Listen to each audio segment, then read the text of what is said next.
अपने शिष्यों के साथ एक नगर से गुजर रहे थे। गांव के लोग उनकी शिक्षाओं से प्रभावित थे और उनके दर्शन के लिए बड़ी संख्या में एकत्रित हुए। इसी भीड़ में एक विधवा माँ अपने छोटे बेटे को लेकर आई। वह बालक जन्म से ही मूक गूंगा था।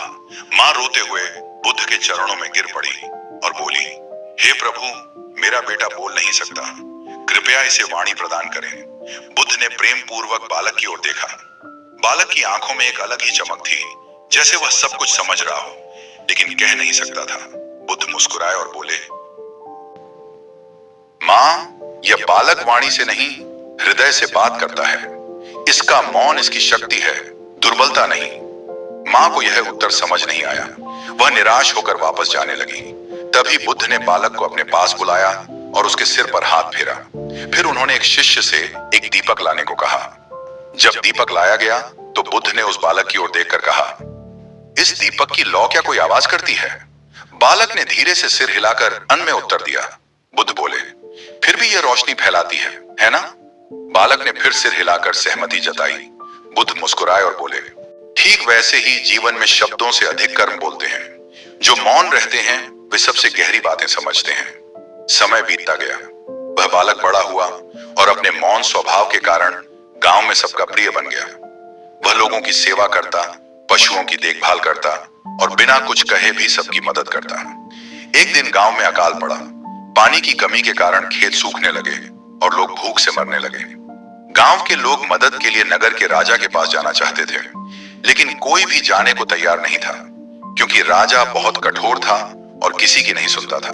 तभी वही मूक बालक आगे आया। लोगों ने आश्चर्य से देखा। एक जो बोल भी नहीं सकता, वह राजा को कैसे समझाएगा? परंतु बालक ने निडर होकर राजा के महल की ओर कदम बढ़ाए। राजा के दरबार में पहुंचकर बालक ने मिट्टी का एक सूखा पौधा लिया और उसे राजा के सामने रख दिया। फिर उसने पास रखे एक घड़े से उसमें पानी डाला। देखते ही देखते वह पौधा खिल उठा। राजा चकित रह गया और पूछा, तुम क्या कहना चाहते हो? बालक ने इशारों में समझाया कि जैसे इस पौधे को पानी मिला, वैसे ही अगर गांव को पानी मिलेगा तो जीवन फिर से खिल उठेगा। राजा गहराई से सोचने लगा। वर्षों से लोग उससे प्रार्थना कर रहे थे, लेकिन इस बालक के एक साधारण कार्य ने उसे झकझोर दिया। उसने तुरंत आदेश दिया कि गांव में एक नई नहर बनाई जाए और लोगों को अन्न एवं पानी उपलब्ध कराया जाए। गांव में खुशहाली लौट आई। कुछ वर्षों बाद बुद्ध फिर से उस गांव में आए। उन्होंने देखा कि गांव पहले से अधिक समृद्ध और खुशहाल हो चुका था। उन्होंने लोगों से पूछा, यह परिवर्तन कैसे हुआ? गांव वालों ने बताया कि वह मूक बालक अब हमारे गांव का मार्गदर्शक बन गया है। उसके बिना कुछ कहे भी उसकी करुणा और सेवा ने हमें सही राह दिखाई। बुद्ध मुस्कुराए और कहा, शब्द महत्वपूर्ण नहीं है, भावना और कर्म ही सबसे बड़ी भाषा है। वही मूक बालक आगे आया और बुद्ध के चरणों में झुका।